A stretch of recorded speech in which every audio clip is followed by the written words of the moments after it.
কথা আছে যে চেহারা ধুয়ে তো আমি পানি খাবো না। বিষয়টা এরকম যে বয়সটা আমার কাছে কোনো বিষয় না। আমি তার সাথে ভালো আছি, সে অত্যন্ত ভালো একজন মানুষ। ওই যে আগেই বললাম, অত্যন্ত মানবিক, অত্যন্ত যত্নশীল। আর যারা আমাকে নিয়ে এই ধরনের কথাবার্তা চালাচ্ছেন, কোনো বাজে কথা বলছেন, তাদের উদ্দেশ্যে আসলে আমার কি আর বলার থাকবে। তাদেরকে আমি আল্লাহর কাছে দোয়া করবো, আল্লাহ যেন তাদেরকে হেদায়েত দান করে, আর এইসব বুলিং করা যেন তারা বন্ধ করে।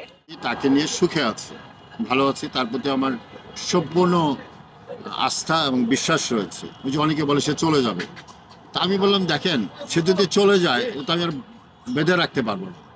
কিন্তু আমার এটা বিশ্বাস, বা আমাকে অনেকে বলছে আমি তাকে ছেড়ে দেবো। তা আমি আমার যতটুকু জানি যে পৃথিবীতে 750 কোটি মানুষ রয়েছে। আমি ওকে বলছি যে 750 কোটি মানুষ যদি আমাকে রিকোয়েস্ট করে চলে যেতে বলে, I am the last man, যে তোমার সাথে থাকবো আনটিল মাই লাস্ট ব্রেথ, আমি তোমার সাথে আছি, তোমার সাথে থাকবো, এবং আমরা হ্যাপি, আমাদের কোনো প্রবলেম হচ্ছে না। তো ওকে আমি রিকোয়েস্ট, তুমি গান গাও, তোমার গলা তো আমার কাছে ভালো লাগে। আমার গলা ভালো না, আমার ঠান্ডা লেগেছে, আমার গলা ভালো না। ঠিক আছে, আমরা কবিতার সুরে শুনি, আমরা গানের সুরে না হয়ে হোক, কিন্তু দুই লাইন একটা গান শোনাও। হ্যাঁ, অসুবিধা নেই, বলো। আসলে মানুষ তো ভালো জিনিসকে অ্যাপ্রিসিয়েট করতে জানে না। তারপরেও আমার মনে হয় যে আমি তার সাথে ভালো আছি। মানুষের উচিত না যে কাউকে বুলিং করা, কারণ আমি তো আমার এতটুকু বয়স অবধি কারোর সাথে কখনই খারাপ ব্যবহার করিনি, কখনই কোনো খারাপ আচরণ করিনি। আমার কোনো ফ্রেন্ড এই কথাটা বলতে পারবে না। তো সুতরাং আমার মনে হয় যে কারোরই এটা উচিত না কারোর সাথে খারাপ আচরণ করা বা কোনো খারাপ কথা বলা। আমাকে বুলিং করা মানে আমাকে ছোট করা, এটা তো মানে আমি হেয় হচ্ছি। এমন এমন অনেক ঘটনা আছে যে মানুষকে বুলিং করার পরে সে মানসিকভাবে ভেঙে ভেঙে পড়ে, কেউ কেউ সুইসাইডও করে। তো আমাদের এগুলো থেকে আসলে দূরে সরে যাওয়া উচিত। আমার কথা হলো, আমি যেটা ফাইনালি বলতে চাই, আমি তাকে নিয়ে সুখে আছি, ভালো আছি, তার প্রতি আমার সম্পূর্ণ আস্থা এবং বিশ্বাস রয়েছে। ওই যে অনেকে বলে সে চলে যাবে, তা আমি বললাম দেখেন, সে যদি চলে যায় তো আমি আর বেঁধে রাখতে পারবো না। কিন্তু আমার এটা বিশ্বাস, বা আমাকে অনেকে বলছে আমি তাকে ছেড়ে দেবো।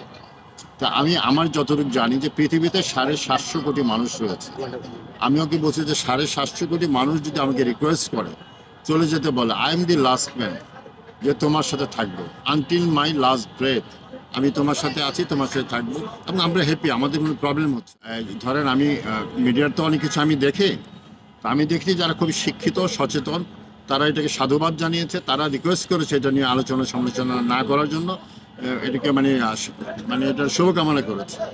আর ওই ফেক আইডি, বিভিন্ন আইডিতে আজে বাজে কথা লিখছে। তো আজে বাজে কথা মানে কিছু যে শব্দ, এত মানে বাজে জঘন্য শব্দ, সেটা আমার কাছে খারাপ লাগছে। কারণ এই শব্দটা তো আরও অনেকে দেখছে, অনেক বাচ্চারাও দেখছে, এটা ঠিক না। আমি তাদেরকে বলবো যে সত্যি কাহিনী, যেটা সত্য কাহিনী, আমাদের তো বিয়ে হয়েছে, তাই না? আমরা প্রেম করে বিয়ে করেছি, এটা কোনো যে অন্যভাবে বিয়ে হয় না। আমরা দেশের আইন এবং মুসলিম শরিয়া যে আমরা বিয়ে করেছি। আমরা চাই যে সবাই আমাদের জন্য দোয়া করো। একটা বিবাহ তো খারাপ না, এটাকে এখন আমরা বিয়ে করে ফেলেছি, এখন আপনি খারাপ সমালোচনা করতে হবে। আপনাদের এখন দোয়া করা উচিত যে আমরা কিভাবে শেষ পর্যন্ত থাকতে পারি, আমাদের সংসার কিভাবে সুখের হয়, ভালো হয়। আর তাদের উদ্দেশ্যে আমি তাদের জন্য দোয়া করি, আল্লাহ তাদের ভিতরে মানে ন্যাক হায়াত দেখ, তাদের ভিতরে শুভবুদ্ধির উদয় হোক। যারা খারাপ করেছে তারা যেন সেই প্রক্রিয়া থেকে তারা যেন বের হয়ে আসতে পারে। কথা আছে যে চেহারা ধুয়ে তো আমি পানি খাবো না। বিষয়টা এরকম যে বয়সটা আমার কাছে কোনো বিষয় না। আমি তার সাথে ভালো আছি, সে অত্যন্ত ভালো একজন মানুষ। ওই যে আগেই বললাম, অত্যন্ত মানবিক, অত্যন্ত যত্নশীল। আর যারা আমাকে নিয়ে এই ধরনের কথাবার্তা চালাচ্ছেন, কোনো বাজে কথা বলছেন, তাদের উদ্দেশ্যে আসলে আমার কি আর বলার থাকবে। তাদেরকে আমি আল্লাহর কাছে দোয়া করবো, আল্লাহ যেন তাদেরকে হেদায়েত দান করে, আর এইসব বুলিং করা যেন তারা বন্ধ করে। আমি কোনো কৌশলই তাদের প্রতি খাটাইনি। ওই যে বললাম, তারাও অনেক ভালো মানুষ। কৌশল আমি কি করলাম? কৌশল বলতে আচ্ছা, মোস্তাক ভাই বলতে চান। কৌশলের কিছু না, আমি এমনি বললাম। কৌশলটা হলো, সে আমাকে একদিন জিজ্ঞেস করলো যে তার কি ভালো লাগছে আমার কাছে। আমি বললাম, সে আমাকে বলছে যে আমি খুব মানবিক একজন মানুষ। আমি তার ভিতরে একটা জিনিস দেখি, তার ভিতরে কোনো হিংসা বিদ্বেষ কিছুই নাই। অনেক ওই যে মানে আজে বাজে কথা বলে, সে বরং আমাকে শান্ত রাখার চেষ্টা করে, বলে বলতে দাও, একটা পর্যায়ে যেয়ে সবাই শান্ত হয়ে যাবে। সত্য সবসময় সত্য, বুঝছেন? ওইটা বলে। তার ভিতরে কোনো লোভ লালস আমি দেখি নাই, একেবারেই দেখি না। আর আমার ফ্যামিলি, যেমন নরসিংদী আমার গ্রামের বাড়ি, আমার বাড়ি শিবপুর সৈয়দনগর গ্রামে আমার তার বাড়ি। ফ্যামিলির প্রত্যেকেই আমাকে অ্যাকসেপ্ট করেছে সুন্দর মতো। সবাই তাকে খুব পছন্দ করে, এমনকি তোমার বোন আমাকে পুতুল বলে ডাকে। মানে মানে সবাই, যে মানে ছোট তো, সবাই তাকে অনেক আদর করে।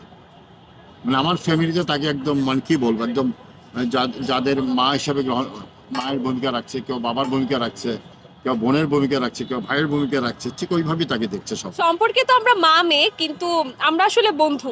সে আমাকে তিশা বলে ডাকে আর আমি তাকে তারান্নুম বলে ডাকে। আমাদের মধ্যে বন্ধুত্বপূর্ণ সম্পর্ক, যা বললাম। যেমন হচ্ছে সে খুব প্রবলেমে থাকে আমাদের জন্য, কারণ কাউকে এখন একটা জিনিস কিনে দিলে পারে না, দিলে দুইটা করে দিতে হয়। যেমন সে আমাকে আরেকটা ফোন কিনে দিয়েছে, সবাই এটা নিয়েও সমালোচনা করেছে, আইফোন কিনে দিয়েছে, বলে যে আইফোনের জন্য এসেছে কিনা। বিষয়টা এমন না, সে আমাদের দুজনকে এই যে আইফোন কিনে দিল, ড্রেস কিনলে একসাথে দুজনকে দুইটা করে কিনে দিবে, আর আমরা একসাথেই ঘোরাফেরা করে একসাথেই খাই। সেও কখনো নিজের জন্য কিনলে একটা কিছু কিনে না, দুইটা কিনবে। যেমন সে কিছুদিন আগে একটা লিপস্টিক কিনেছে, আমার জন্য কিনেছে। ছোটখাটো সব জিনিস আমরা শেয়ার করি, একসাথেই ঘুরি, ভালো লাগে। গান গান মুস্তাক ভাই গান শুনছি আমি। আমি গান গাইতে পারি না, আমার গলা ভালো না। আমি গান গাইতে পারি না, এটার কারণে আপনাদের আমরা কবিতার মতন শুনি। ইন্টারভিউ বড় হয়ে যাবে। এই যে না না এখন শেষ করবো, না না শেষ করবো। আমি গানের কাহিনী যদি বলি, তার একটা কাহিনী ছিল। তো আমি তো জানেন গুলশানে তাকে অনেকটা সোসাইটির সাথে আমি ছিলাম। গুলশান সোসাইটি। হ্যাঁ, তো ওখানে সবাই গান করতো একটা দুটো ফ্যামিলি ফাংশন। তো আমার খুব শখ ছিল গান শেখা।